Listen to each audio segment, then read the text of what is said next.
Bueno, boa noite. Já estamos ao vivo aqui, rápido e rasteiro, né?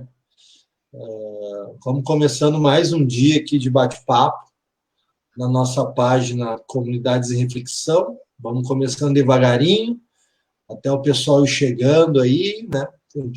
Felizmente já tem pessoal que nos acompanha já de alguma data já, né? Está sempre junto conosco. Então, geralmente nas terças-feiras, eu acho que eu vou iniciar explicando um pouco da pauta de hoje, né? Essa página Comunidades em Reflexão, ela foi pensada justamente para a gente falar, na sua maior parte, em relação ao movimento comunitário, né? E aproximar experiências, trocar ideias, né? Trocar saberes em tudo que ocorre no território. Só que não são só essas pautas que atravessam a nossa vida também, né? A todo momento a gente vê a realidade nos atropelando e pautas que são de grande importância para as nossas comunidades, para a nossa população, elas também se fazem necessário. E hoje a gente abriu, de todas as nossas conversas, hoje é a primeira vez que na terça-feira a gente não fala sobre movimento comunitário, é a primeira vez que a gente muda um pouquinho a pauta para falar de um tema que realmente está atingindo milhares de famílias em Porto Alegre. Eu sou uma dessas famílias atingidas por conta dessa situação que as escolas municipais estão vivendo aqui em Porto Alegre, né? Então, só para fazer uma breve síntese ali, né? Um breve resumo, a partir da pandemia que chegou no Brasil, o Brasil foi, isso é importante dizer, o Brasil foi um dos últimos países a ser afetado pelo coronavírus, né? Ou seja, teve um tempo, desde o presidente da República até os municípios, teve um tempo para se preparar, para pensar nas consequências dessa pandemia, né? E mesmo chegando aqui no Brasil em março, né? Nós, que temos filhos nas escolas municipais de Porto Alegre, simplesmente ficamos à deriva, né, por conta de uma omissão muito grande do município de Porto Alegre, da SMED, Secretaria Municipal de Educação, né, simplesmente, desde março, se omitiu completamente em chamar as escolas, em chamar os conselhos escolares para, a curto prazo, tentar construir uma solução, né, para as nossas crianças, para os nossos filhos que ficaram sem aula por óbvio da necessidade do isolamento social.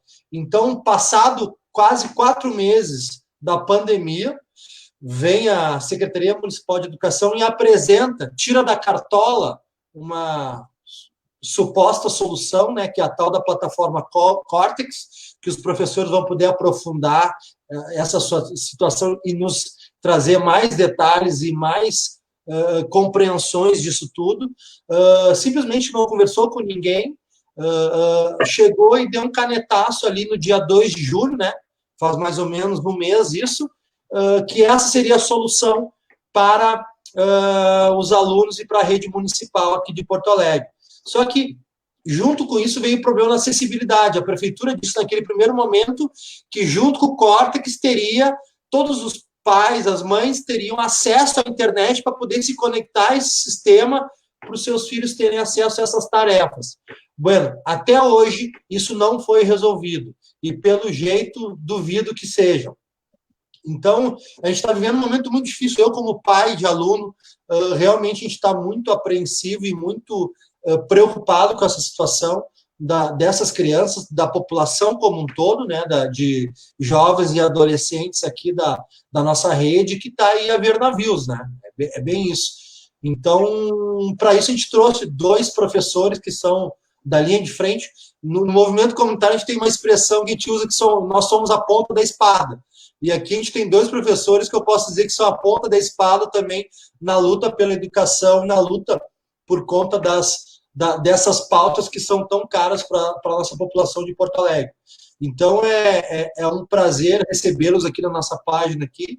Já vou passar a palavra para vocês.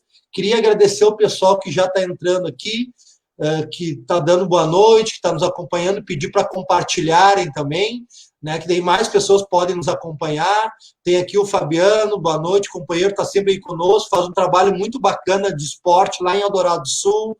A Fátima também está sempre ligada conosco. O Pepe, companheiro da Argentina, militante do movimento que se chama La Poderosa, que é o nome daquela clássica moto do Che, né, que naquele seu recorrido pela América Latina, ele e seu companheiro Alberto Granado, né, fizeram naquela moto, e esse movimento comunitário lá da Argentina se chama La Poderosa. Então está aqui o Pepe, que é um militante, uma liderança desse movimento que nos acompanha lá de Mar del Plata, que está sempre junto conosco. Então está aí nossa página, né, modestamente aproximando também nossos companheiros dos outros países aqui do nosso continente.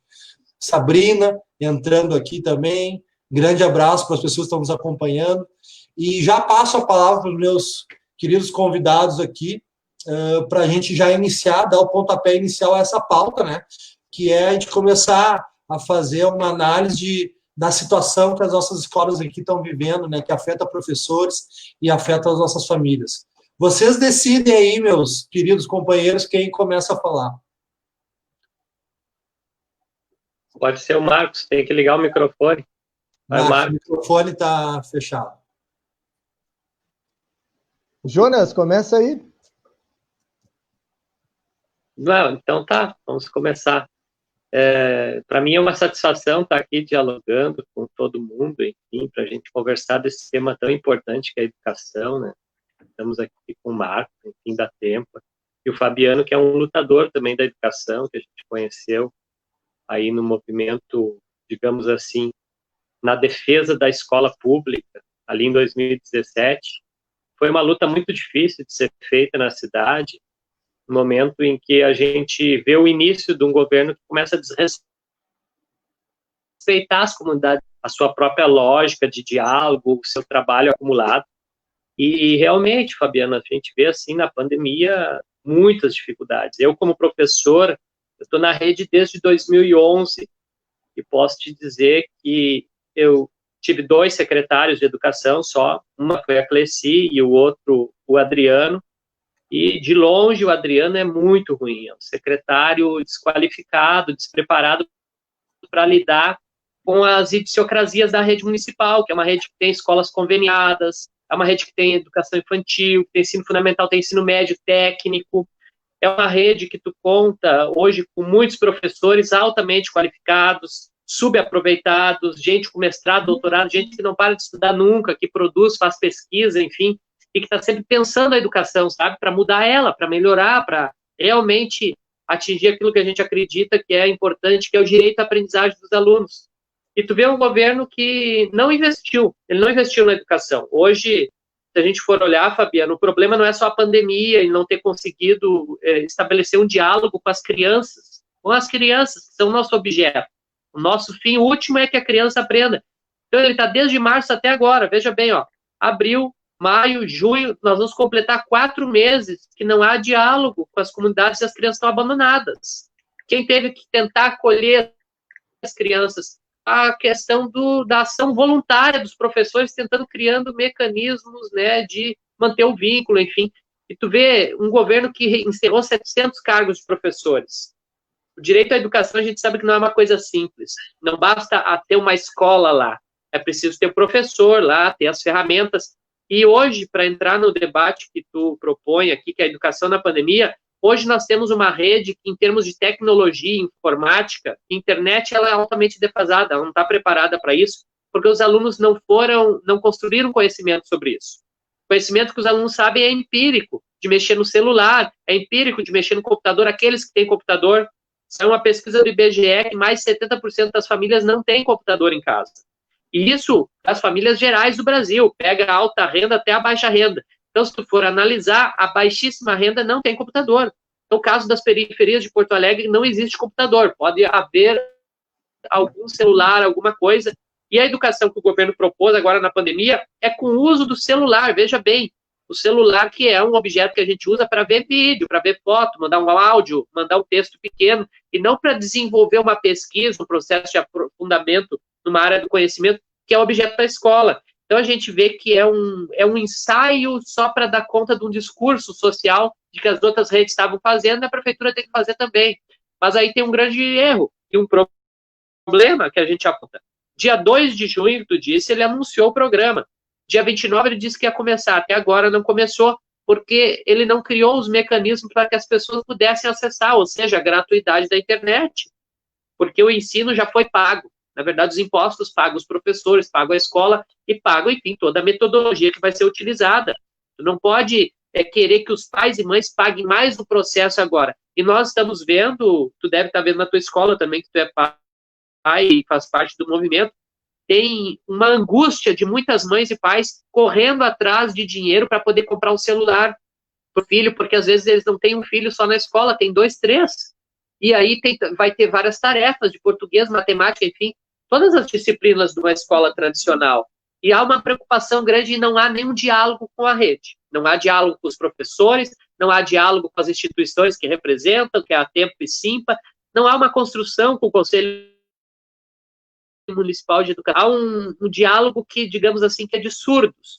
Eles falam e realmente não ouvem o que acontece lá na escola. São 98 escolas e cada uma tem um jeito de se relacionar, e para isso os representantes delas deveriam ser ouvidos, chamados, e isso não teve. Então, assim, a gente aponta meio como solução, a solução não é o Córtex. A solução, primeiro, é chamar um grande debate na rede, conversar, e aí criar mecanismos, ver, inclusive, que as escolas já fizeram, um blogs,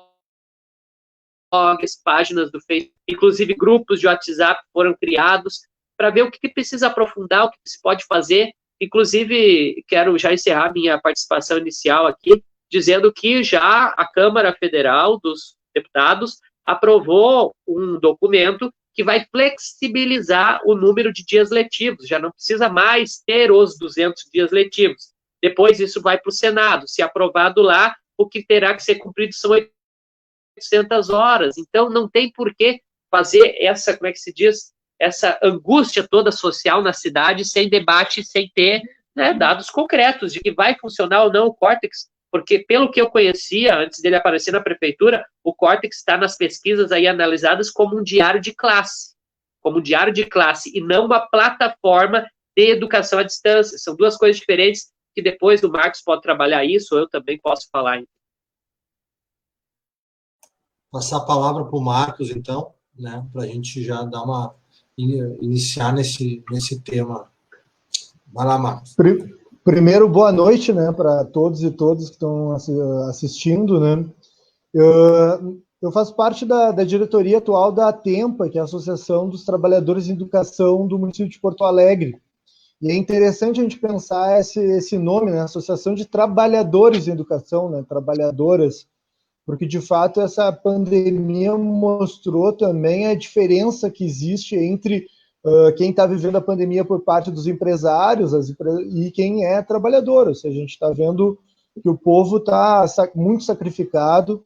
O Brasil enfrenta uma crise que já levou, sei lá, quase 70 mil pessoas à morte, e a gente tem governos que são governos que estão brincando com isso, né? Estão, inclusive, afrontando as famílias de quem perdeu entes queridos. E aqui em Porto Alegre não é diferente, né? Então, acho que é interessante a gente pensar isso, porque a educação também envolve a gente estar preparado para passar por situações como essa. Ou seja, a gente saber os nossos cuidados de saúde, a gente ter debate sobre a importância do coletivo, ou seja, o que eu faço vai afetar a vida do outro, né? Então, o que eu faço pode ajudar ou atrapalhar a vida do meu vizinho, da minha família, né? E quando a gente fala em prevenção e saúde, isso é essencial. Então, educação e saúde estão passos dados, né? E aí a gente vê a situação de Porto Alegre, né? Que é primeira coisa é colocar que acho que agora a gente está fazendo um encontro virtual, mas que da minha parte, da parte da associação, a gente quer fazer esses encontros com as comunidades de Porto Alegre uma rotina, né? Porque a gente sabe que a gente, ao dar aulas nas escolas municipais, a gente está participando da vida das comunidades.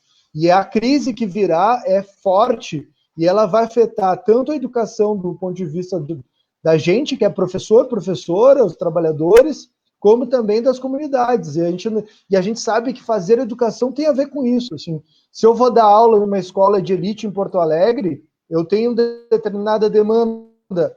Eu dando aula na Martim Aranha, que eu tenho muito orgulho de dar aula ali na Grande Cruzeiro, é outra demanda, né? Outra participação, outra parcela da sociedade que a gente está participando.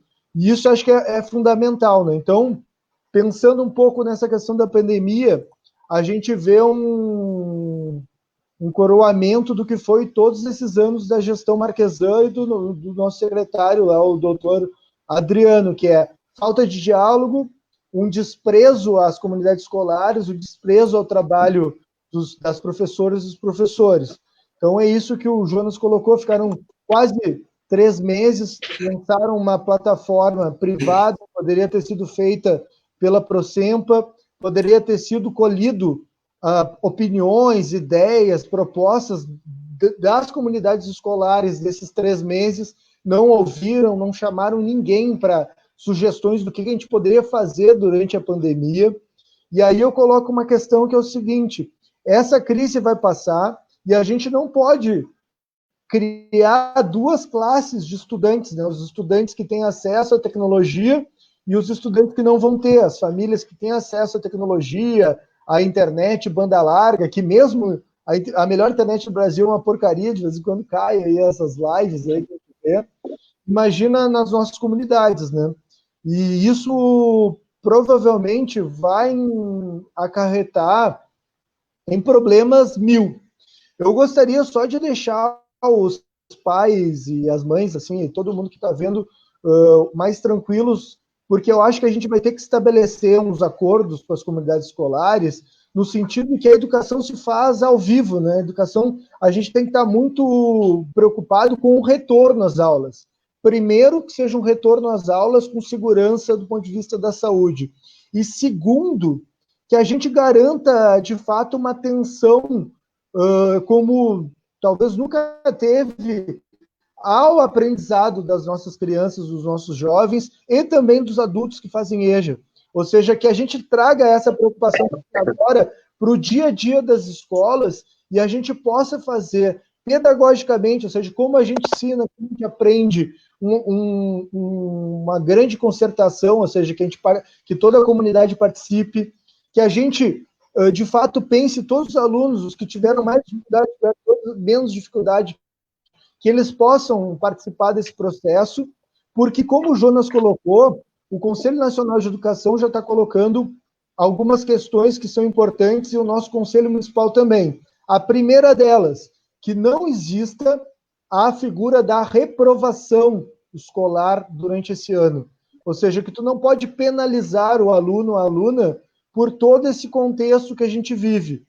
A outra, o Conselho Municipal de Educação já aprovou, e é importante que a gente discuta isso, que a gente não tem os 200 dias letivos, a gente vai ter que fazer alguma coisa de atividades escolares para validar esse ano letivo, se assim for a pandemia, digamos assim, deixar, e que isso não passa necessariamente pela plataforma Cortex, nem por atividades à distância agora feitas sem condições, ou seja, que são feitas, como existe uma expressão popular, né, para inglês ver, ou seja, que a gente, de fato, construa educação no chão da escola.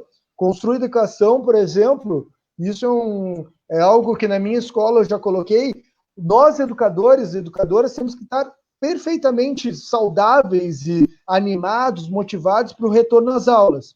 Mas as famílias também têm que estar animadas e saudáveis para esse retorno. E que a gente construa reuniões com os pais, reuniões, sobretudo com as mães, né, que é nas nossas escolas quem de fato cuida das nossas crianças ou adolescentes, para que a gente veja coletivamente como a gente vai tocar esse ano.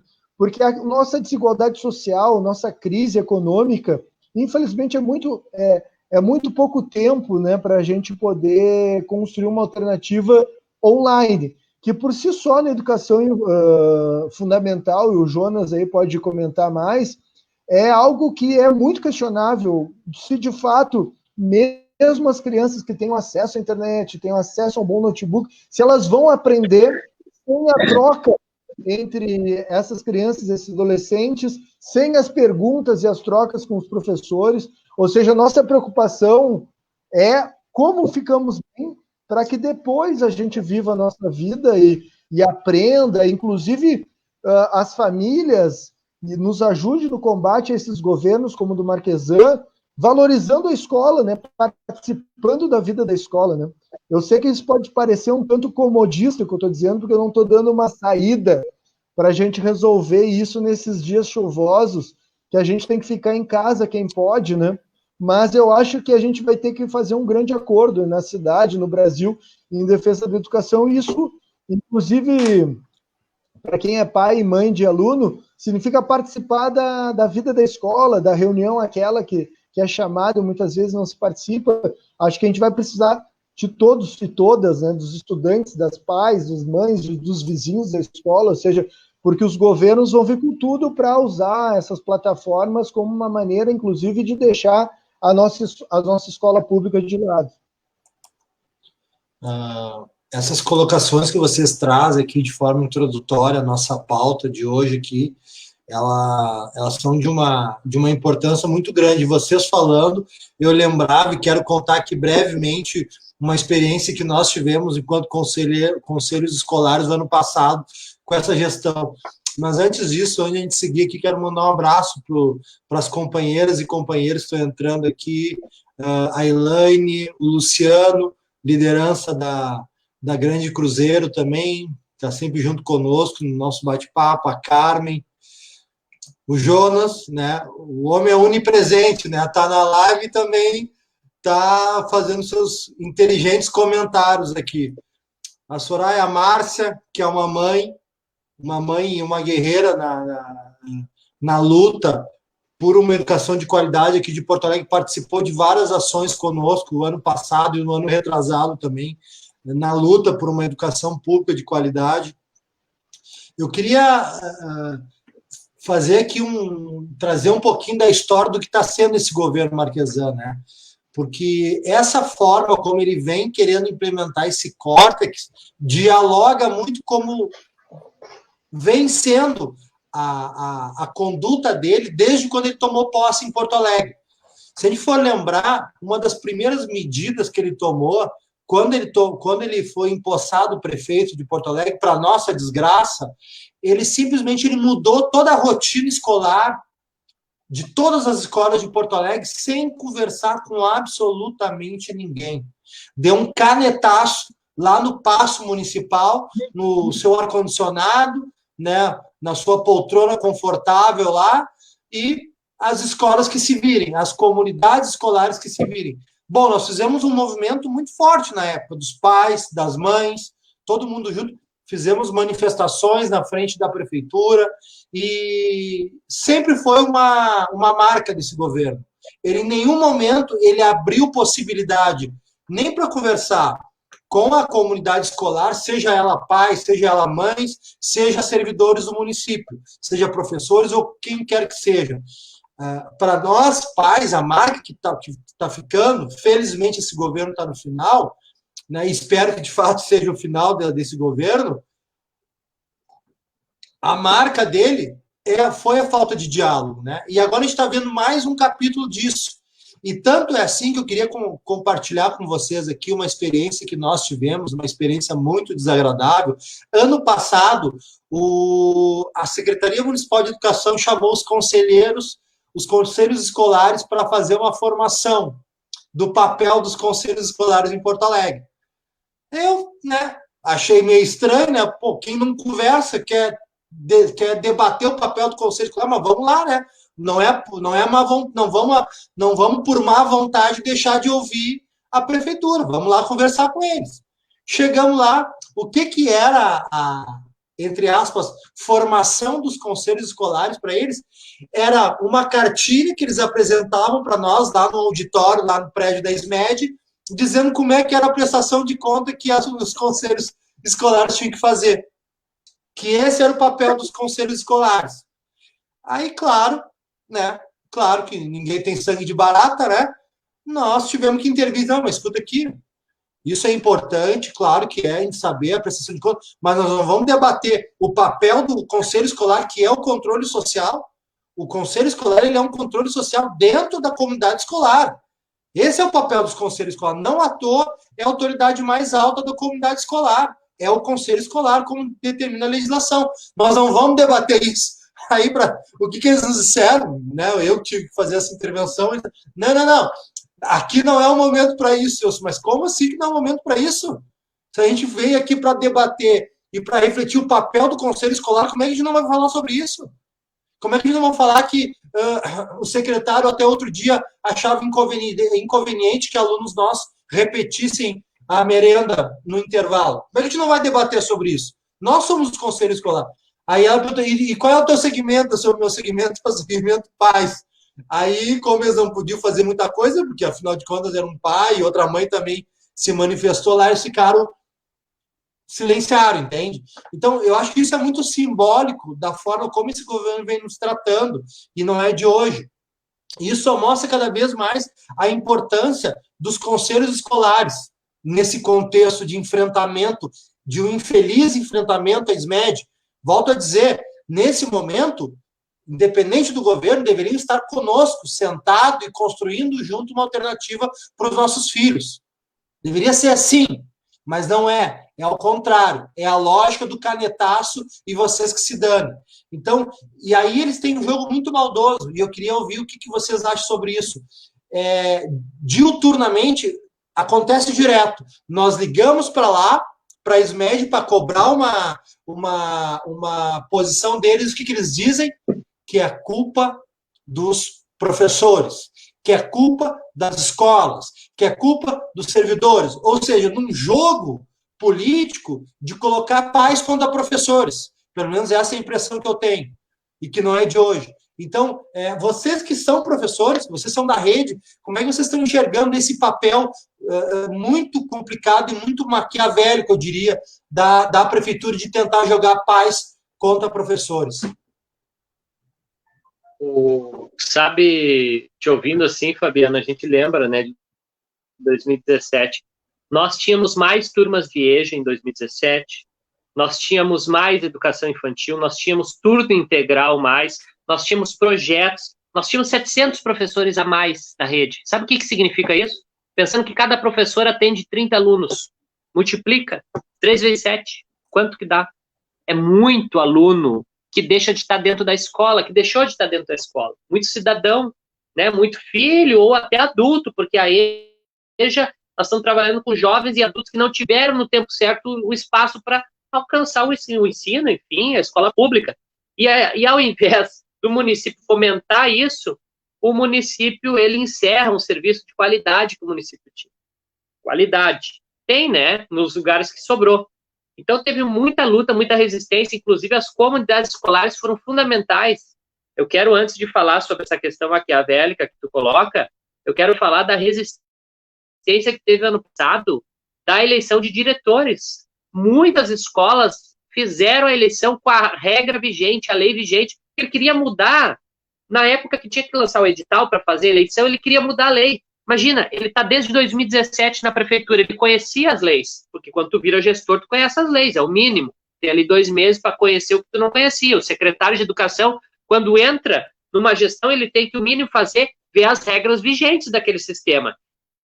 Ele sabia em 2017 que tinha eleição direta de diretores. Se ele quisesse mudar de fato, mudar, melhorar, qualificar, ele teria feito em 2017. Não, ele foi fazer no mês de novembro do ano eleitoral de 2019, vejam só, das escolas. Ou seja, ele queria bagunçar, ele queria criar o caos. Então, claro que é difícil das pessoas que estão nos ouvindo entender isso. Não, mas como o secretário quer criar o caos? Sim, gente. Tem gente que entra nos sistemas de ensino público para destruir o público. Tem gente que é assim. E a direita PSDB tem feito isso na educação, tem feito isso na saúde. Eles têm uma prática de desmontar com o público. Então, não é um problema com a educação em si, mas com a educação pública. Eles não gostam da educação pública, eles não gostam da qualidade da educação para o filho do mais pobre, porque a gente tem que usar essa palavra. Existem os mais pobres e os menos pobres. E os mais pobres estão, sim, nas escolas escolas públicas. Ataca a escola pública, retira professores dela, tu muda a legislação eleitoral no ano que era para ter uma, digamos, uma estabilidade na gestão, tu cria instabilidade até agora. Eu não sei se ainda continua, tem gente que parece que não foi nomeado ainda, parece que a escola Chapéu do Sol ainda não nomearam os diretores. Imagina uma eleição que ocorreu em dezembro, até agora, passou 6 meses de nomeação no canetaço. Então, assim, isso gera instabilidade, tu não sabe quem é que gere o caixa da escola, quem é responsável pelo quadro, quem vai discutir a gestão. Então, tu não tem ano letivo. Na prática, o ano letivo de 2020, ele não tem só o problema da pandemia, ele tem o problema de gestão inconsistente, que não tem ou uma continuidade da gestão anterior, que pode ter sido reeleita, ou uma transição para as pessoas começarem o processo de gestão. Porque assim como os governos têm 4 anos para ter o seu governo, para administrar uma cidade, um estado, uma federação, também uma escola tem uma quantidade de anos para desenvolver o seu projeto pedagógico, que a comunidade escolheu. O aluno foi, votou, o pai votou, a mãe, enfim, o professor, o servidor da escola votou e decidiu por aquela equipe diretiva. E a equipe diretiva até agora não estão conseguindo implementar o seu processo, né, que foi escolhido. Então, tu vê, a gestão vai contra a própria comunidade escolar. Isso a gente precisa esclarecer. Se hoje não nomeou ainda os diretores, ele está criando um caos no ano letivo, que não é só a pandemia. Então, vocês vejam, a pandemia é uma coisa que vem em toda a sociedade mundial, para toda como se diz, a humanidade. E tu também tem a gestão privada da educação para interesses escusos, que aqui eu não vou nomear que interesses são esses, mas a gente sabe, nós sabemos, inclusive, que tem CCs dentro da prefeitura, dentro da Secretaria de Educação, que são da escola sem partido. Tem CC lá dentro, que é da turma do Vambert, que se diz professor, mas ameaça professores e usa ofensas contra professores e comunidades escolares. Quantas vezes ele desfez nos discursos da Câmara contra essas comunidades, esses pais, essas mães? Porque para eles o projeto é trabalhar a educação como mercadoria. Quem pode paga uma educação melhor, quem não pode recebe o que sobra. E o que sobra é essa educação que o Marquesan quer entregar para a cidade, que é com poucos professores, que é um ano letivo indefinido, que é com córtex que tu anuncia dia 2 de junho, mas até agora tu não implementou, e aí tu deixa as escolas decidindo, aí cria um caos. Está criando um caos nas escolas, porque a escola A decide que vai começar a postagem, a escola B não quer, a escola C está decidindo, as outras escolas estão apavoradas. Aí tu fica jogando professor contra professor, daqui a pouco tu tem um professor na escola A que ele tem que começar a postar no Córtex, tem o professor da escola B que está discutindo. E aí, se ele está em 3 escolas, que é o caso dos contratos temporários, ele está fazendo 3 coisas diferentes. Haja cabeça para atuar como servidor público com qualidade para a população, não tem consistência de rede. Então, essa falta de projeto, essa brincadeira com o público, é a intenção do Marquesan, porque ele acredita mais em transformar como mercadoria. Ele queria, se pudesse, fechar as escolas e contratualizar matrículas privadas, como ele fez. Tem já a escola tem matrículas de ensino fundamental, tem matrículas de EJA, encerrou o ensino médio. O que eu quero dizer com isso, gente? Para as pessoas não se iludirem. O projeto do Marquesan não é de qualificar. Quando tu quer qualificar, tu busca participação e diálogo. Tu chama a Tempa, tu chama o Simpa. Eu sou diretor-geral do Simpa, segunda gestão, estou licenciado, agora estou licenciado, né? Mas nunca foram chamada a Tempa nem o Simpa para discutir qualquer coisa na prefeitura. Agora, por exemplo, na pandemia, a caixa preta da alimentação escolar. Onde está o dinheiro? Esse dinheiro é um dinheiro muito alto. Vai devolver esse dinheiro para a federação? As pessoas estão passando fome, as mães, os pais, os alunos. Eu acho que assim falta, sabe o quê? Uma sensibilidade. Porque para ser gestor público, nem todos podem ser. Nem todos podem ser. Se a tua ideologia é da minoria, tu não pode estar. E a ideologia do Adriano é da minoria. Porque se ele fosse... A gente convidou ele, né, Marcos, várias vezes para ir nas escolas. Os professores sempre estão convidando para entender o que é uma escola pública. Vai lá, tem aluno passando fome. A gente fala isso. Nós aqui que temos emprego, a gente fala isso. Tem gente passando fome. Parece uma coisa mitológica. Uma coisa assim que não existe. Tem muitas pessoas em Porto Alegre passando fome na pandemia. Tem muita gente desempregada. Teve um cara que eu conheço, que, claro, não vou citar o nome aqui, ele entrou em contato e disse assim, ó, Jonas, eu tô quase indo assaltar para sobreviver. Sabe o que é isso? Um trabalhador dizer isso? Ele tá querendo, ele tá quase infringindo a lei. Tu entende o limite que tá a vida das pessoas? Então o governo deveria ouvir a cidadania. E para ouvir a cidadania, uma coisa seria ouvir a comunidade escolar mesmo? Será que era esse formato? Por que não chamou os professores? Por que essa coisa assodada? E pior do que isso, desrespeito à educação, Fabiano. Porque chamou Johann Peter Gerdau, que é um empresário do aço. O que é um empresário do aço? Que tudo bem, é importante para a sociedade o empresário do aço. O empresário do aço entende de educação. Me explica. Ele entende de estrutura, sabe? De, sei lá, de quanto de carbono vai, quanto de ferro vai para ter um aço bom. Agora, ele não entende como é que é o aluno da Restinga, como é que é o aluno ali da Vila Cruzeiro, que o Marcos dá aula, que tu atua também. Entende? Cada lugar tem um aluno, cada lugar tem um problema social, tem uma forma de lidar, e o cara simplesmente resolve.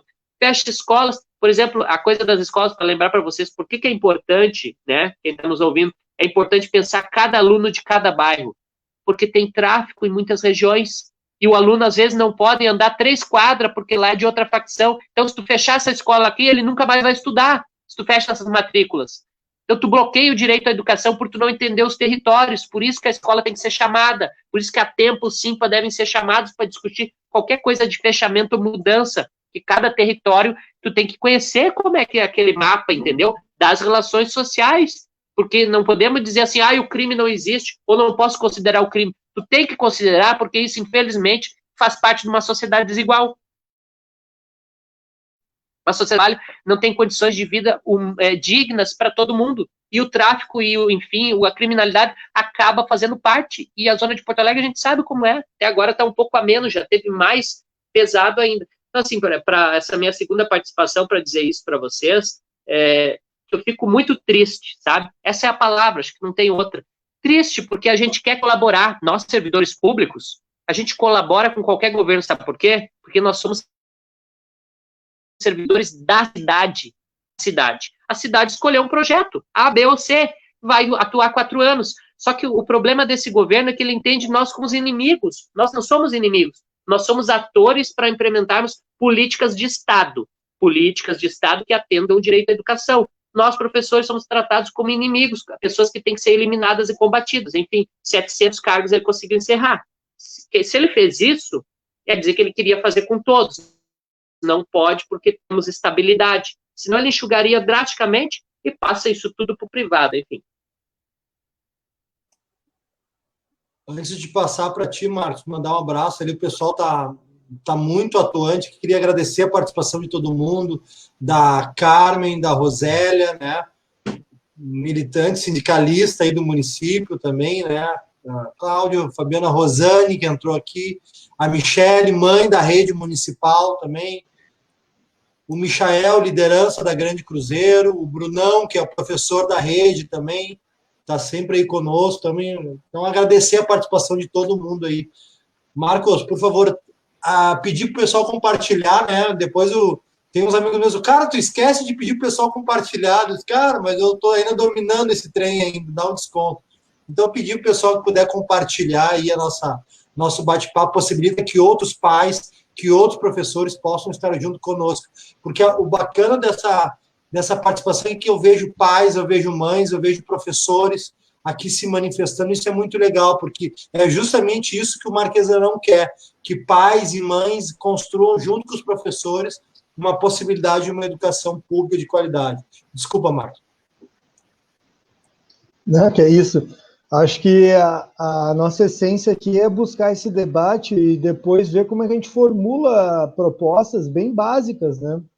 Porque o Marquesan, ele é praticamente pensar essa gestão dele, ainda mais agora combinado com o governo Bolsonaro, é praticamente pensar um inventário de erros, né?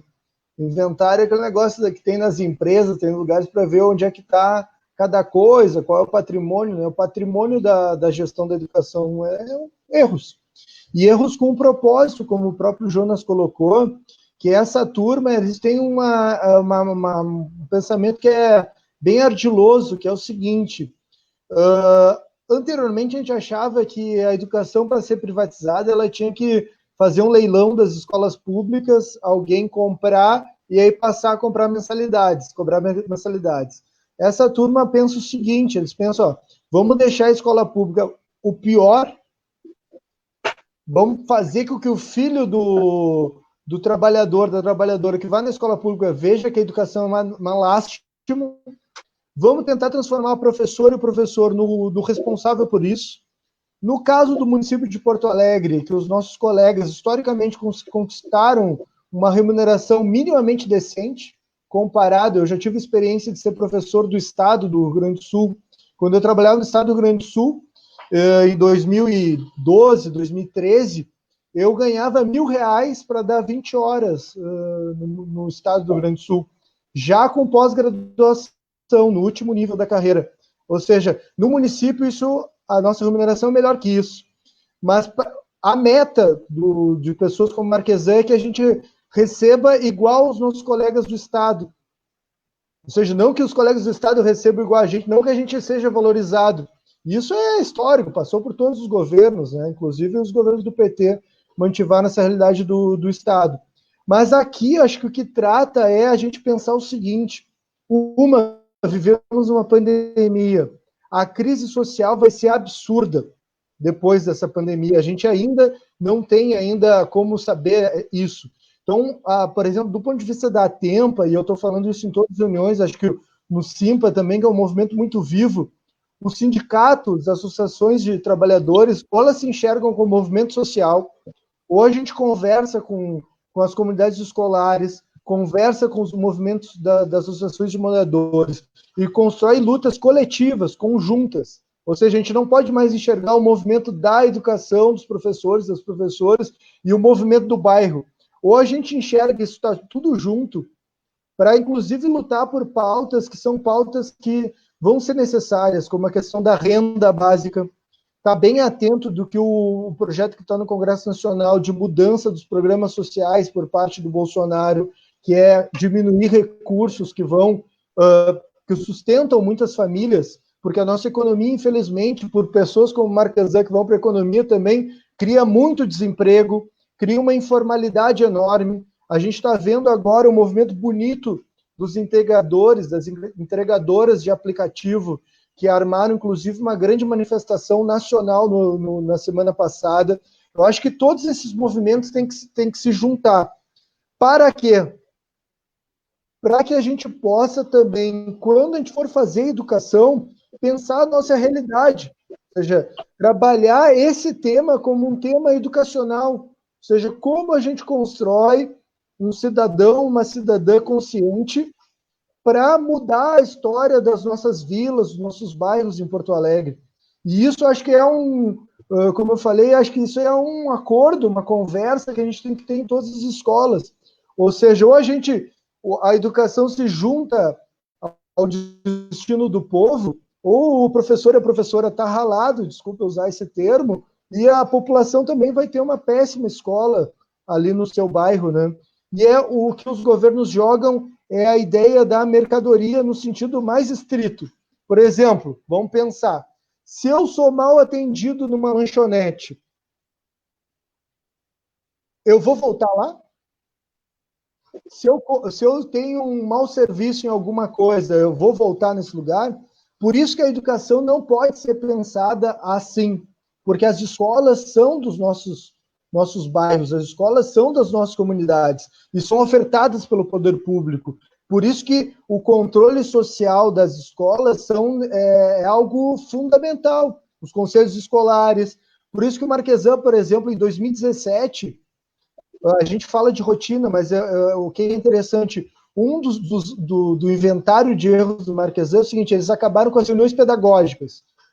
Hoje em dia, os professores e as professoras não têm mais um momento semanal para pensar como vão agir, como vão construir a pedagogia em cada turma.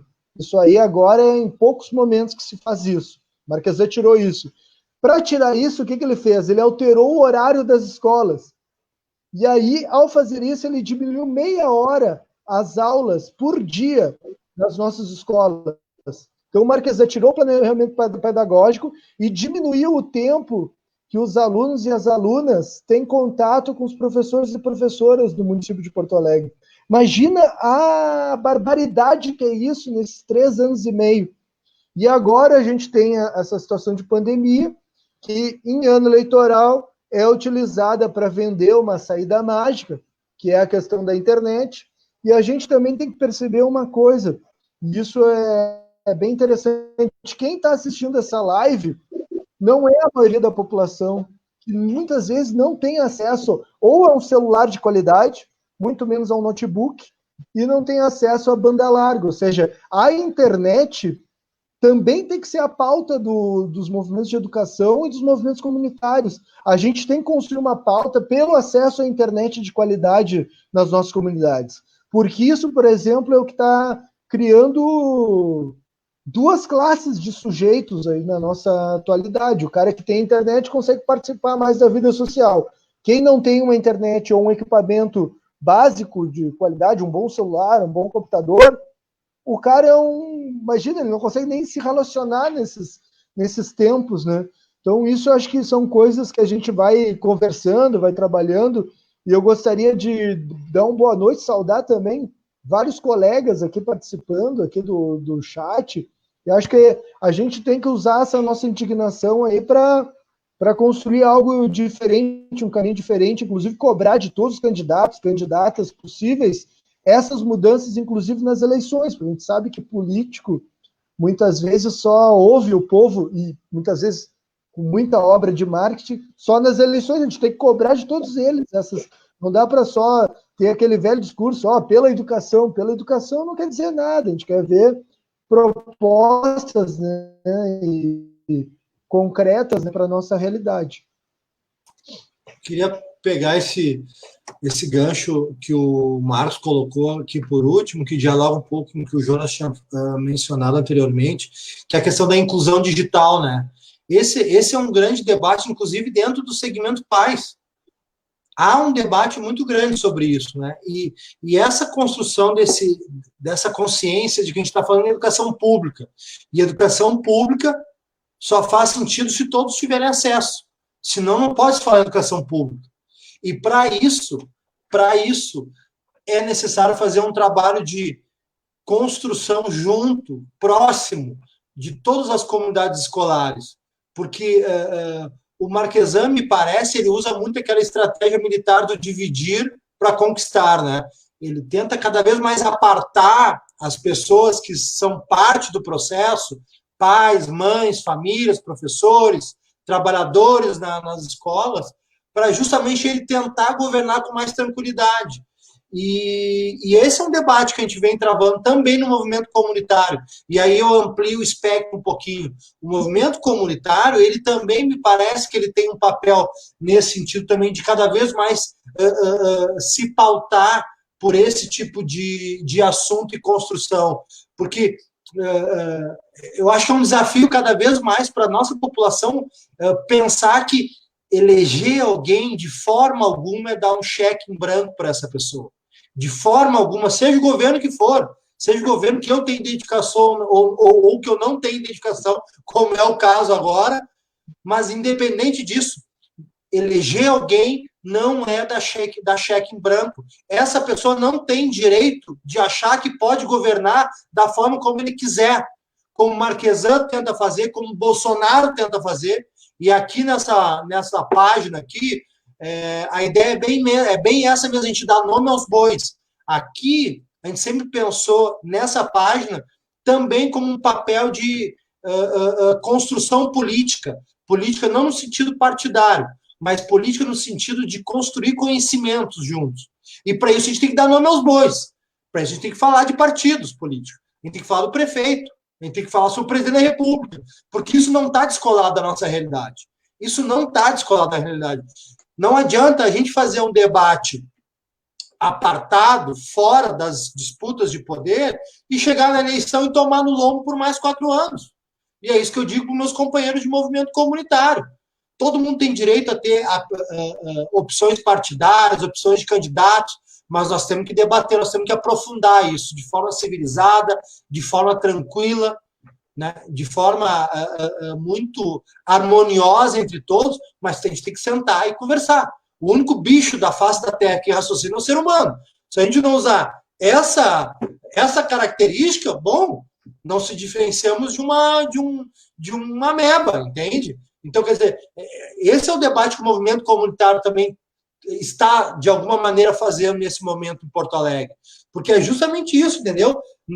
Olha, companheiros, e o que eu vou dizer, eu sei que vocês entendem perfeitamente, não é fácil tu passar 4 anos correndo atrás da máquina. Não é fácil tu fazer, sabe, 1 milhão de reuniões e rua e ação e aqui, organização ali, para tentar dialogar com os prefeitos, no caso aqui com o prefeito. Hoje, o nosso paradoxo de Porto Alegre, veja bem, Porto Alegre já teve um orçamento participativo que foi referência para o mundo, né? Tem 2 aqui estudiosos e a gente sabe, né, se tu abrir as páginas do mundo que fala de Porto Alegre, vai falar por conta do orçamento participativo. Quer dizer, Porto Alegre já teve a sua referência de enxergar a população como alguém que pode construir junto, e isso é uma construção que a esquerda também tem que aprofundar,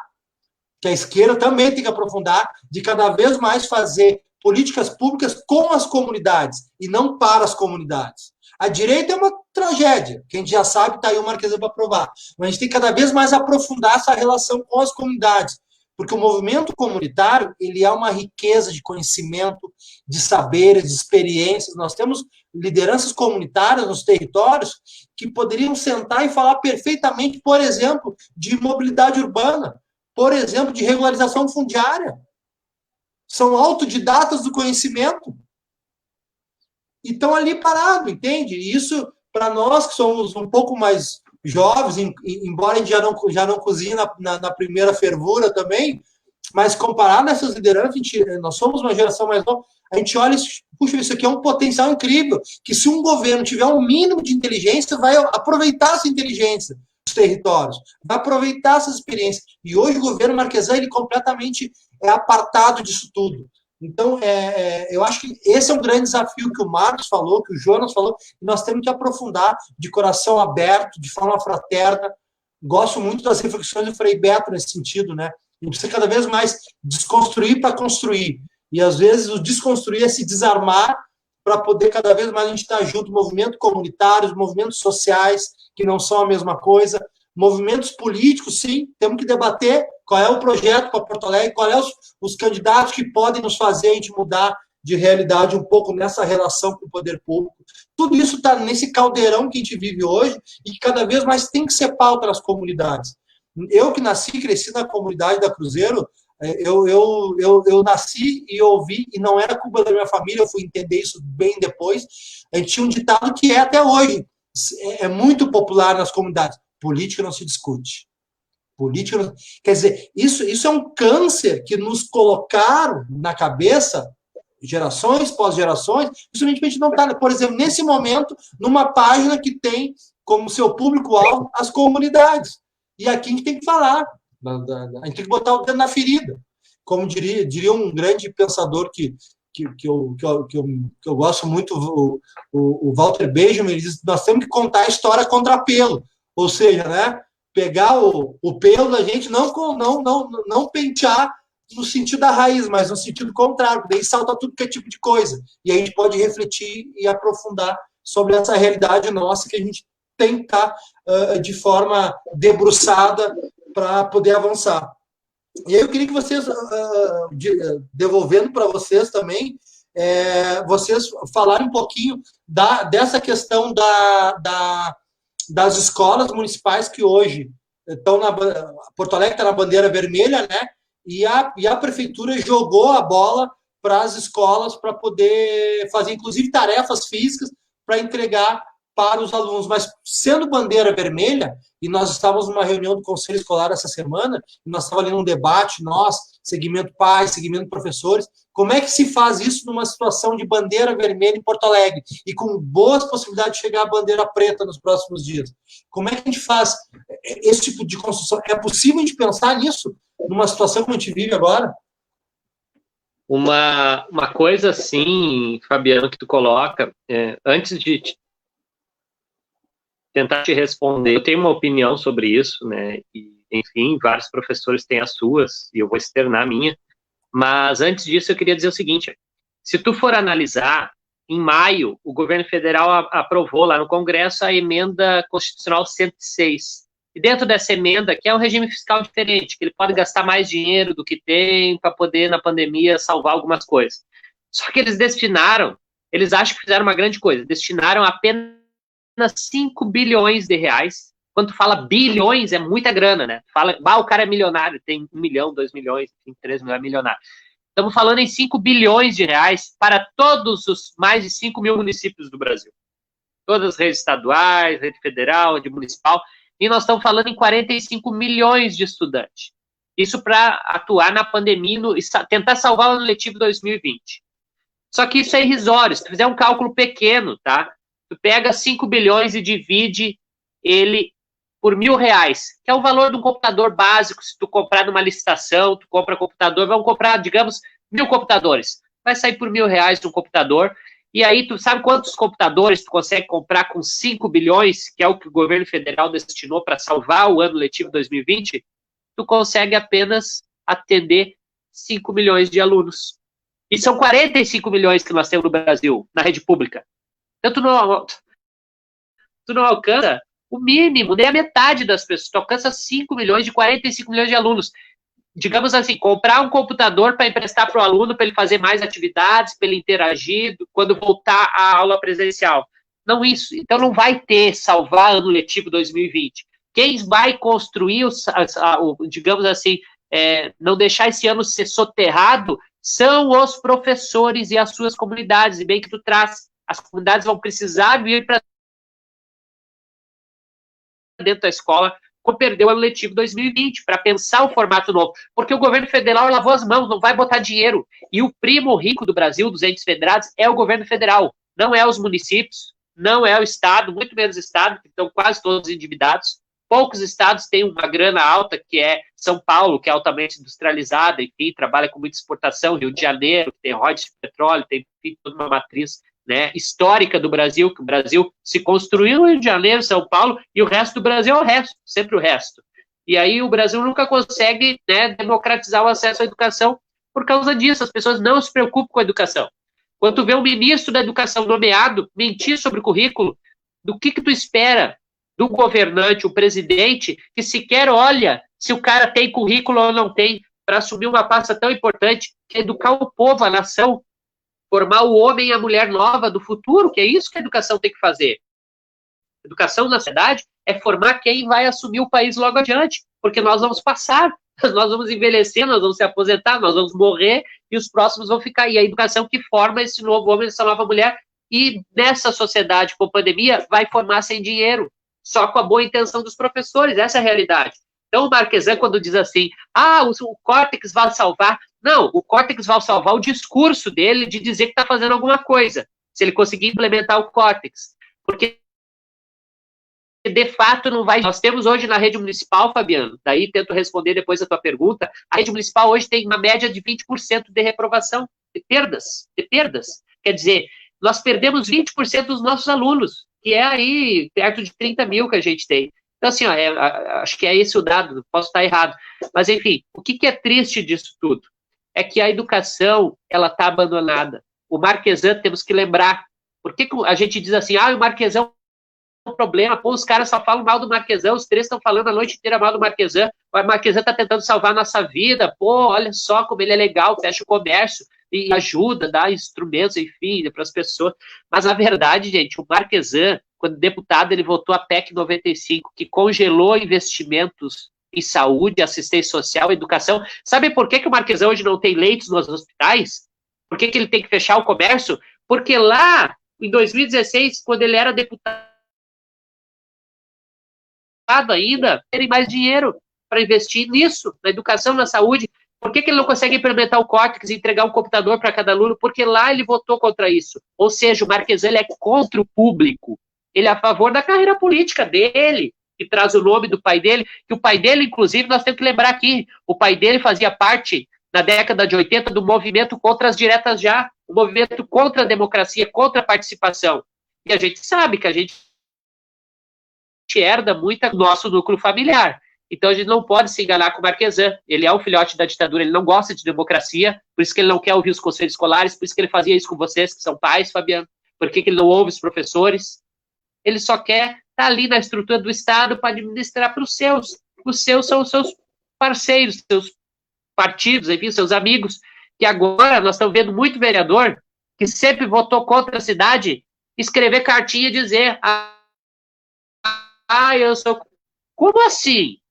Se em março estava votando junto, em março os cargos de confiança estavam lá na prefeitura recebendo boladas de dinheiro, de salário, e foram indicações desses partidos, e quero nomear, porque aqui é comunitária, enfim, a nossa audiência, as pessoas têm que saber que o PMDB do Melo, que agora vem como anti-Marquesan, teve com o Marquesan todo o tempo, que o PTB, que agora vem com o Fortunati, vejam só, as pessoas vão dizer, Fortunati, o PTB está no governo Marquesan até hoje, portanto, o Fortunati e Marquesan é a mesma coisa na administração da prefeitura, não tem diferença alguma, e essas coisas, sabe, Fabiana, é importante a gente lembrar aqui, para além de pensar a educação na pandemia, porque a educação só está mal na pandemia porque as pessoas não entendem como é que se diz assim, os conluios políticos que se fazem dos partidos. Então, se tu pergunta assim, nós podemos chegar na bandeira preta? Claro que nós podemos, porque o Marquesan votou para congelar os recursos e não vai ter recurso de dinheiro para fazer. E o pouco recurso que tem, ele já comprometeu com contratos terceirizados, com privatização dos serviços públicos. Então, ele tem que honrar esses contratos, né, que fazem parte dos acordos, enfim, de governo. E a gente sabe que esse governo, ele não se importa com a educação. Portanto, a educação agora não pode o professor ficar tão triste, tão mal e tão responsabilizado que ele tem que salvar o ano letivo 2020. Não, acho que nós vamos salvar em diálogo com a cidade, construindo um bom debate. Se gratuito é o Córtex, não tem que usar, tem que criar um outro mecanismo, porque já está sendo discutido, quero lembrar, lá no Congresso Nacional, já tinha colocado isso antes, vou relembrar. Não precisa mais, provavelmente, ter os 200 dias letivos, mas sim a carga horária. Depois isso se constrói, cada conselho escolar debate, não precisa ficar apurado para postar no Córtex, para postar na plataforma, para manter o vínculo. Não, acho que o maior vínculo que nós temos que buscar agora, comunidades escolares, é que o prefeito pegue o dinheiro do Plano Nacional da Alimentação Escolar, do programa, pega esse dinheiro e transforma em feijão e arroz no prato da criança, que está passando fome, que é dos nossos alunos de todas as escolas. É só ligar para a escola e falar com a direção, que a direção sabe quais famílias estão passando fome e vai colocar comida na boca de quem não tem. Então, acho que isso é o básico que as escolas deveriam ser chamadas. Agora vai ter uma reunião, parece que é amanhã, das direções escolares com o Adriano, secretário. Ele tem que dizer isso. Olha, gente, a prioridade agora não é o corte, não é o ensino, não conseguimos gratuito, mas nós vamos garantir a comida para cada um, para cada uma.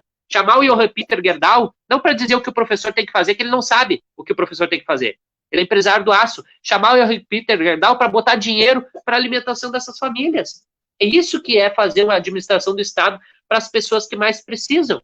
Isso que eles tinham que fazer. Só que, né, a gente, de novo, nós estamos ainda num Brasil que precisa discutir política. E tu apontou bem, Fabiano. Da política não se discute. Tem que discutir política. Política não é discutir partido. Política é discutir como a gente enxerga o município, como a gente enxerga o posto de saúde, como a gente enxerga a escola. O posto de saúde não pode ser um lugar que eu só vou lá consultar, pego meu remédio, viro as costas, estou feliz. Não, tem que ser um espaço que a gente participa, que a gente discute, que a gente constrói, que a gente garante. E a gente não fez isso. Nós precisamos fazer isso. A população precisa debater. E eu acho, assim, eu acredito muito que as escolas têm que ser espaço de debate da política. Muitos colegas têm medo agora de inclusive, discutir o que vai fazer no Córtex, porque tem escola sem partido, as pessoas perseguindo. Então, eu acho que, assim, a gente tem que entender que nós temos liberdade de cátedra, que a gente pode, sim, debater, que as escolas, acho que tem que começar mais discutir cidadania, que é aquilo que o Marcos falava, nós temos que formar o cidadão, e não se forma o cidadão se fechando numa sala de aula com 30 alunos e deu. Acho que talvez a gente tenha que reformular essa escola, sabe? De escola, cada professor na sua sala de aula. Acho que a gente tem que começar a mudar um pouco a forma como a gente enxerga a educação. E para encerrar essa minha participação, eu quero usar um exemplo. Há 100 anos atrás, se fazia operação dentro de hospital, de coração, de rim, de fígado, de um jeito. Hoje se faz com máquinas. A escola também é a mesma coisa. Ela não educa de forma diferente, em tempos históricos diferentes. Por isso que a gente tem que mudar esse conceito de escola. Nós estamos ainda numa escola muito tradicional. Então, acho que a gente tem que, se a gente conseguir transformando devagar isso, talvez a gente não fique tão refém dos dias letivos, das horas letivas, do currículo, de entregar conteúdo. Porque a preocupação hoje maior é, o Córtex tem que funcionar para me entregar conteúdo, mas isso vai ser a entrega da aprendizagem, que o Fabiano aqui é pai. Ele está preocupado se o filho dele vai aprender ou não. E o sistema está preocupado se vai entregar conteúdo para a mídia não falar mal, dizer que é só isso. Eu acho que tem que se ouvir os atores reais desse processo. Daí seria fundamental uma mesa franca, entende, Fabiano? Entre a Tempa, Simpa e governo, para conversar. E pode trazer representação dos conselhos escolares, pode trazer representação do Conselho Municipal de Educação, poderia falar, não precisava nem discutir isso com a Tempa, com o Simpa, poderia discutir com o Fórum Municipal de Educação, que ele não reativa, que é o espaço que tinha que debater a educação no município. Então, assim, nós temos órgãos na democracia que poderiam ser utilizados, mas está tudo, digamos assim, soterrado por uma onda de mentira, uma onda de ódio de uns contra os outros. Acho que a gente vai ter que repensar muito isso. Essa eleição, ela tem que ser pedagógica. Quero encerrar minha participação. Eleição 2020 tem que ter, vai ter prefeito, vereador, só que ela tem que ser pedagógica, para a gente aprender a não jogar fora o voto e não botar no voto toda a esperança. É um processo de relação com a cidade, com os governantes, mas não pode ser o voto a grande esperança de mudança. O voto ele vai fazer muita coisa, mas não pode ser só no voto, senão só daqui 4 anos nós vamos de novo estar discutindo que escola é essa. De novo nós vamos estar nas mãos do Adriano, ou sei lá de quem, né? Se a gente ficar nesse processo. Enfim. Antes de passar para o Marcos, eu queria mandar um abraço para todo mundo aqui, uma participação intensa no nosso chat aqui, né? As pessoas nos acompanhando também ao vivo, a Cláudia, a Ellen, o David, o professor lá da pós-graduação da Ciência Política da URGS, companheiro também, um baita de um professor, a Carmen, a Ellen, quem mais aqui? Vamos lá, a Ellen, já falei. Bom, realmente muitas pessoas participando, muito legal, a gente vê várias pessoas de vários segmentos da sociedade participando, né, digamos, nessa modesta integração com as nossas comunidades. E aí, antes de passar a palavra, Marcos, eu só queria fazer um comentário sobre o que o Jonas falou sobre a emenda constitucional 95, né, só para poder ajudar os nossos companheiros que estão nos assistindo também. A emenda constitucional 95 foi uma proposta que foi aprovada no governo Temer, né, que alterou a nossa Constituição, que congelou por 20 anos investimentos, principalmente em saúde e educação. Então, por 20 anos, isso o mundo ficou estarrecido quando foi aprovado no Congresso isso, ainda que a oposição de esquerda, e aqui a gente dá nome aos bois, a oposição de esquerda fez um trabalho para tentar enfrentar isso, mas foi voto vencido, e foi aprovado isso, e hoje o Brasil vive um congelamento por 20 anos do governo federal, que quem tem a plata, quem tem o dinheiro, como foi falado aqui antes, por 20 anos esse dinheiro não vai poder chegar para a educação nem para a saúde, porque houve esse congelamento que foi chamado, inclusive, de PEC do fim do mundo, porque não é muito exagero chamar isso mesmo, porque realmente hoje a gente está vendo isso. Ainda que a gente tenha um SUS funcionando, porque se tivesse vindo essa pandemia daqui uns anos, que dentro dessa loja de destruição do SUS, o próprio Mandetta falou isso no início, quando ele foi empossado ministro, vamos lembrar que ele disse que o SUS não teria sentido existir, atropelou uma pandemia no qual dele, ele teve que voltar atrás e reconhecer a importância do SUS. Então, essa emenda que o Jonas falou é isso. Hoje a gente vive com um congelamento de 20 anos de saúde e educação. O governo federal não pode investir e não faz nenhum esforço para mudar. Porque assim como foi aprovado, se tem coisa do Brasil que pode ser mudada, é a Constituição, são legislações, porque aqui, infelizmente, eu que sou um defensor da nossa Constituição, mas ela cada vez mais fica ao bel prazer desse governo de ocasião aí, que é o governo Bolsonaro. Por favor, Marcos. Já, assim, tentando, a gente vai avançando a hora, mas o que é importante é a gente pensar isso, né? O momento e o próprio capitalismo atual, muitas vezes a gente, sem imaginar, sem pensar, a gente está indo numa lógica produtivista, né? Essa lógica não podemos perder tempo e tal, não podemos perder tempo é dinheiro. Isso aí é muito bonito, assim, quando o cara é empresário, né, industrial e tal, né? Mas para a gente que é trabalhador e para a sociedade, agora é o momento de a gente pensar em manter, digamos, as nossas vidas e estar muito ligado de como a gente garante o mínimo de qualidade de vida, né? Por isso que a educação agora, acho que os colegas que estão assistindo, a gente tem que fortalecer isso nas escolas, as mães e os pais também têm que participar. É o seguinte, primeiro, estudantes e professores têm que ficar saudáveis. Segundo, quando retornar às aulas, a gente precisa ter um acordo que agora a gente vai se dedicar, a gente vai trabalhar, os estudantes, as famílias vão participar para que o processo de ensino-aprendizagem aconteça. E, enquanto isso, vamos tocando atividades, isso eu tento falar na minha escola e nas reuniões, a gente tem que tocar atividades de planejamento, de formação para estar bem nesse processo de retomada. Não do produtivismo, tem que fazer conteúdo para postar na Cortes. Tu pode até fazer conteúdo para postar na Cortes, mas tu tem que saber que tu vai usar mesmo determinadas atividades, tu tem que pensar no retorno lá na escola ao vivo, e a cores que a gente precisa estar bem. E sair um pouco do tempo é dinheiro para essa lógica dos políticos em ano de eleição, né? Que o Marquesan, inclusive, ele é o cara que perde muito tempo, né? Se ele tivesse nos chamado, se ele tivesse chamado as comunidades para pensar alguma alternativa, e eu estou dizendo via online mesmo, fazer reuniões conosco online, como a gente está fazendo aqui, para pensar o que a gente deveria fazer na pandemia, não foi feito. Ele fica quase 3 meses, anuncia uma plataforma. A plataforma, os colegas vão usar, dá para ver que é uma gambiarra de programação de internet. Todo dia os caras estão mudando.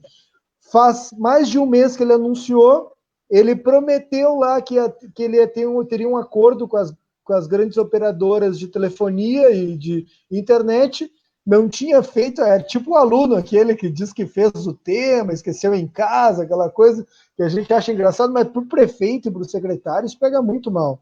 Eles não têm nenhuma conversa com as operadoras de internet e telefonia para garantir o mínimo. Então, por isso, pessoal, isso eu falo para as mães, para os pais, para toda a comunidade, sobretudo para as colegas e os colegas. Vamos ficar bem, vamos debater educação, vamos debater a cidade, vamos nos fortalecer, porque a gente precisa estar muito saudável, inclusive mentalmente, no retorno. Isso aí e o chamado assim, que a gente faz para a gente conversar sobre isso, assim, como o próprio Fabiano colocou, conversar, dialogar, acho que isso que está faltando na sociedade brasileira, né? A exemplo do nosso próprio presidente, que hoje se declarou com Covid-19, o primeiro ato dele é fazer uma entrevista que colocou os jornalistas e as jornalistas em risco.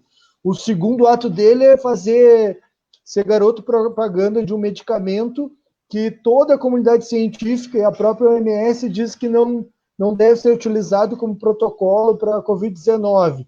Então, a gente vai ter que dar contra-exemplos, inclusive das nossas maiores autoridades. Mas é isso, né, que nos cabe, a nossa tarefa histórica, e façamos. Eu acho que isso a gente vai fazer unindo forças. Eu gostaria de colocar a Tempa, conversar de todos os processos, né? Eu falei com o Fabiano também, eu participo do movimento de educação popular chamado Emancipa, Rede Emancipa. A gente também constrói projetos de educação, cursinhos populares, pré-vestibulares, pré-ENEM, e a gente tem que se unir das diferentes formas e trabalhar essas questões aí de como a gente fortalece a educação como uma proposta de melhoria de vida do povo mesmo. E isso se faz em todos os momentos, né? Eu acho isso que vocês trazem é muito, muito importante, porque, como eu sempre brinco, quando vocês falam em educação, eu tenho que me entregar aqui, não adianta. E como digo, outro dia eu ouvi uma expressão que eu achei muito interessante. Quem fica em cima do muro é caco de vidro, né? Eu gostei muito e eu compartilho muito dessa ideia. Vocês falando em educação aqui, eu tenho que entregar a minha escola política aqui, que é de ser um bom brisolista, né?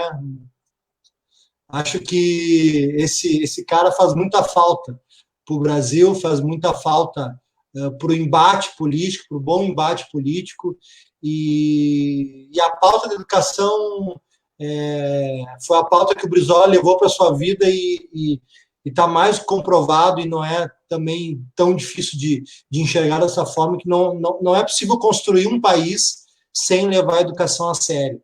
E levar a educação a sério, levar os agentes que promovem a educação a sério. Me dói muito o coração quando eu vejo, por exemplo, caminhadas dos CEPERS, depois daquelas, né, clássicas plenárias no Gigantinho, que saem caminhada, e eles apartados da sociedade, né? As pessoas, às vezes, buzinando, como eu já presenciei, verdade, quase desci no trânsito para brigar com o cara, mas, enfim, né, a gente tem que também tentar ser um pouco civilizado nessas horas, embora seja um desafio, mas é de cortar o coração quando a gente vê uma pauta dos professores, por exemplo, de salário parcelado, como é uma realidade hoje no Rio Grande do Sul, e simplesmente uma sociedade dá as costas para esses, eu não chamo nem de profissionais, entendeu? O papel do educador, ele é muito mais do que um profissional, ele é muito mais do que um assalariado, entendeu? Ele é uma função tão relevante para qualquer sociedade minimamente civilizada, que tu tem que enxergar com todo um olhar diferente para os professores, porque senão a gente não vai avançar nunca. Nunca a gente vai avançar. Então, e aí vocês falam de educação aqui, e aí eu olho para as realidades das nossas comunidades, me corta o coração de ver as crianças, às vezes, jogadas num ócio por uma ausência do Estado, estão lá jogando bola, às vezes, nas comunidades, porque não tem o que fazer, sabe? Então, realmente, se a gente não pensar numa educação criativa, uma educação construtiva, como diria Paulo Freire, vai ser muito difícil da gente avançar como sociedade, seja o governo que for. Seja o governo que for. Se a gente não conseguir implementar uma revolução na educação, vai ser muito difícil a gente conseguir realmente pensar num Brasil que a gente tanto quer, mas um Brasil que a gente possa enxergar, que não seja um Brasil que a gente almeje para os nossos netos enxergarem, né? Então, eu queria passar a bola para vocês para a gente encerrar esse nosso bate-papo aqui, que foi uma delícia no sentido de trocar conhecimento com vocês. São duas pessoas que a gente tem um respeito muito grande e que, acima de tudo, trabalham, né? São militantes, são sindicalistas, né? Outra categoria marginalizada no Brasil hoje, e não por acaso, esses governos que aí estão, o governo Bolsonaro, ele marginaliza todos aqueles setores que se levantam e ousam a lutar por um país um pouco melhor, um país menos injusto. Então, não é por acaso que sindicalistas são marginalizados. Agora está o David ali nos acompanhando, um professor da ciência política. Não é à toa que esses campos, ciência política, sociologia, filosofia, não é à toa que essas áreas do conhecimento hoje são marginalizadas por um governo federal, porque, como qualquer governo que flerta com o autoritarismo, ele quer alijar a população a essas áreas do conhecimento que nos bota para pensar, que nos bota para refletir de forma crítica em relação à nossa realidade, né? Então, ter duas pessoas que são da linha de frente é um grande prazer aqui, e foi muito bacana a gente poder aprofundar esse tema, porque, olha, agora eu vou falar como alguém que é atingido diretamente por esse governo. É muito duro de tu ver esse sucateamento das nossas escolas aqui, e digo, sem hipocrisia, eu sou advogado, e eu falo isso com muita humildade. Meu filho não vai sentir tanto esse descaso com a educação, mas os coleguinhas dele vão. Tem colega dele que vai matar a fome na escola. Essa é a nossa realidade. Tem colegas do meu PA que vão para a escola para matar a fome. Essa é a realidade. E um Adriano da vida não sai do gabinete para ir lá nos conhecer, para ir lá a gente apresentar essa realidade para eles. E por isso a gente precisa estar junto nessa luta de valorização da educação. Nós, pais, que dependemos de uma educação pública e queremos uma educação pública de qualidade, e vocês, como professores, junto conosco, porque são várias partes interessadas. Não somos só os pais interessados, são os professores também. São qualquer pessoa que realmente pensa em algum dia viver em um país em que, independente da cor da pele, outra era uma pauta que eu queria ter debatido com vocês aqui, que era o racismo, mas não deu. enfim, né, a gente deixa para outro momento, porque essa é uma pauta, como disse o Silvio Almeida, outro dia, estava assistindo, né, um grande pensador negro brasileiro, dizendo que essa é uma pauta que tem que ser de todos. Então, brancos precisam debater tanto quanto a população negra esse debate do antirracismo, do antifascismo, que inclusive é pauta do nosso conselho escolar, da nossa escola. Esses debates a gente aprofunda também. Então, fica aqui o nosso agradecimento a vocês. E aqui já virou uma tradição que é sempre os convidados ou as convidadas que encerram o nosso bate-papo. Então, eu passo a bola para vocês. Agradecer também a todos os nossos companheiros e companheiras que estiveram conosco, que se manifestaram, aqueles que também não se manifestaram, mas nos acompanharam até esse horário aí, 10h30 da noite.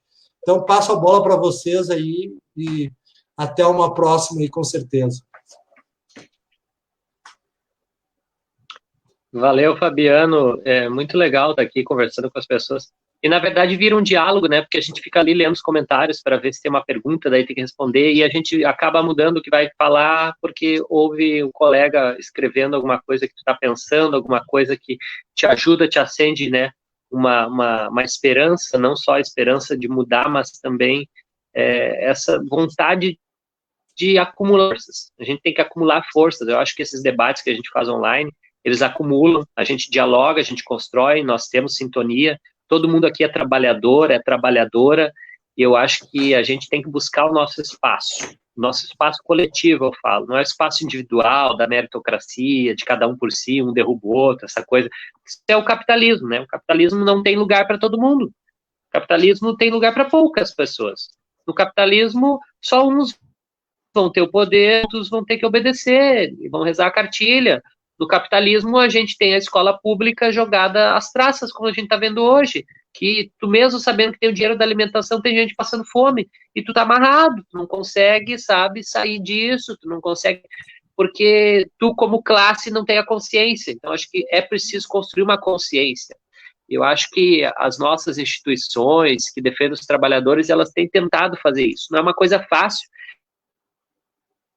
não é uma tarefa que resolve num ano, 2, é uma tarefa de décadas, que eu acho que vários trabalhadores e trabalhadoras vêm construindo e acumulando, e eu acho que a gente está fazendo o nosso papel, acho que nós estamos fazendo um papel, coisas importantes nós estamos fazendo nos espaços que a gente está.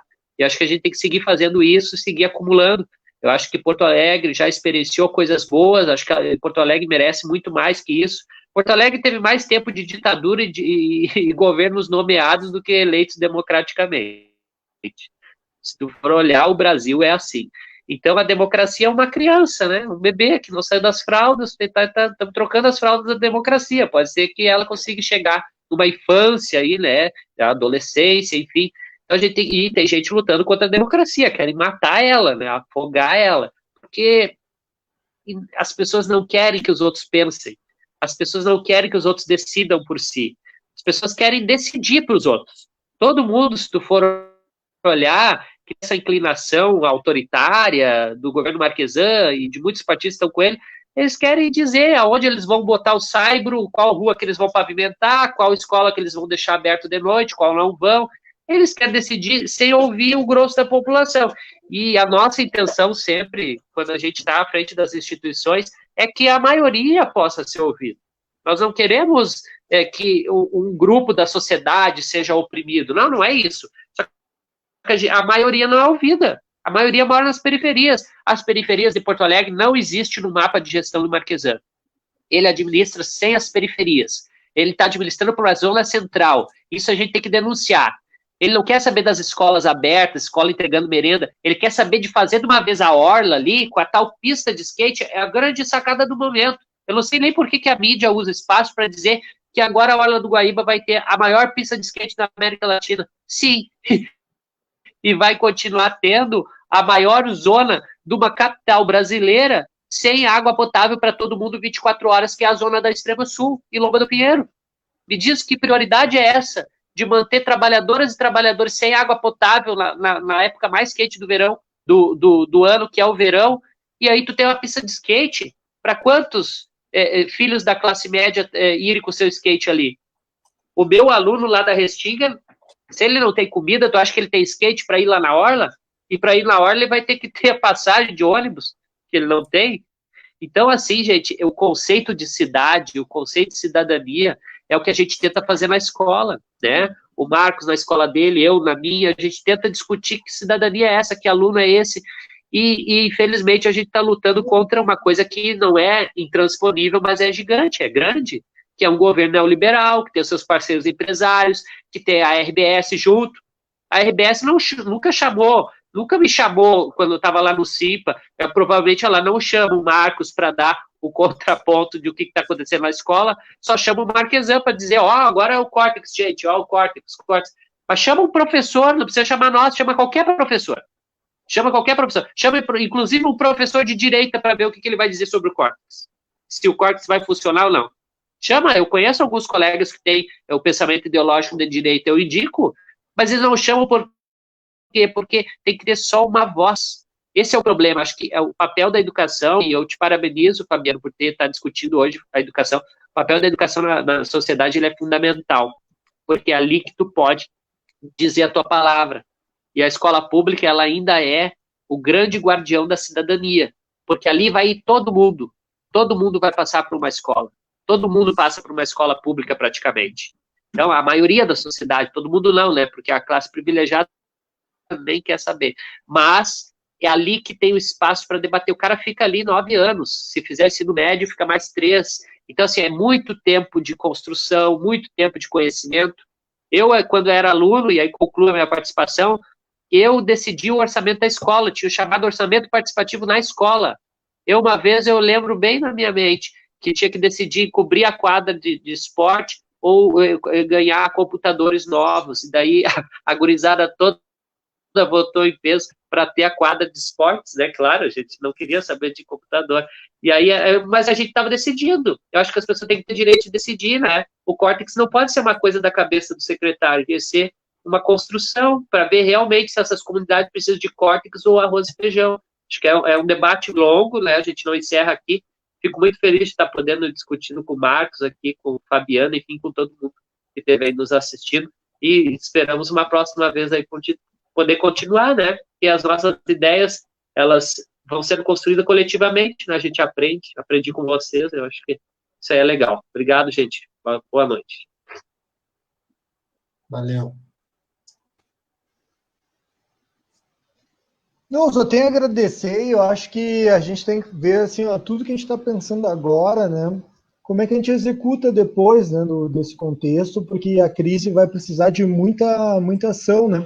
Então, agradecer a todos os colegas que colocaram os seus comentários, as suas perguntas, né? E até agora o Renato está colocando aqui alguma questão, né? Conheço ele há anos, baita lutador, professor. Sobre o que tu falaste dessa questão antirracista, acho que isso é um tema também que a gente tem que tocar em todos os âmbitos. Acho que o movimento popular tem que tocar, tem que chamar aqui o Fabão não, agora não. A loucura o Brunão.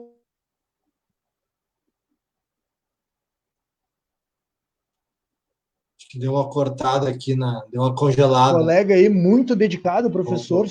E só fazer um de professores de história de Porto Alegre. O coletivo de professores de história de Porto Alegre que se criou ano passado. Amanhã vai ter uma live às 6 da tarde, que é exatamente sobre essa questão da branquitude e a questão do ensino de história, né? Dentro dessas questões das teorias raciais, né? Com professores e professoras negros, e negros vão estar debatendo essas questões. Acho que é bem legal chamar os negros e as negras para conversarem sobre isso, né? E isso é o papel também da educação no Brasil, né? No mundo, né? Então eu gostaria de já me despedir, e acho que é o início de boas batalhas. Agradecer, Fabiano, agradecer, Jonas, por essa conversa agora de noite, nessa noite fria, mas pelo menos deu para a gente trocar ideias, isso que importa. Obrigado. Quente na temperatura, mas fria na temperatura, mas quente no nosso calor humano aqui, né? Porque foi uma participação bem intensa aqui dos queridos companheiros e companheiras aqui que nos acompanharam. Então, uma boa noite a todos e certamente... Eu concordo com o Renato, né? Mas isso não era o tema hoje, era educação, mas o Renato está colocando, de fato, a gente tem que debater ideologia e colocar uma bancada de companheiros da esquerda e tal, e aí PT, PSOL, outros partidos, acho que é fundamental. E essa página ela pode ser um canal, viu? Porque aqui a gente é para botar o dedo na ferida mesmo. Aqui a gente pode, uma hora, fazer um bate-papo aqui sobre o que é esquerda, o que é direita, né? E aí a gente cada vez mais aprofundar esses debates que são tão necessários para as nossas comunidades. Então tá, meus queridos companheiros, um abraço e até a próxima. Obrigado, hein? Valeu. Tchau, tchau. Tchau, gente. Boa noite.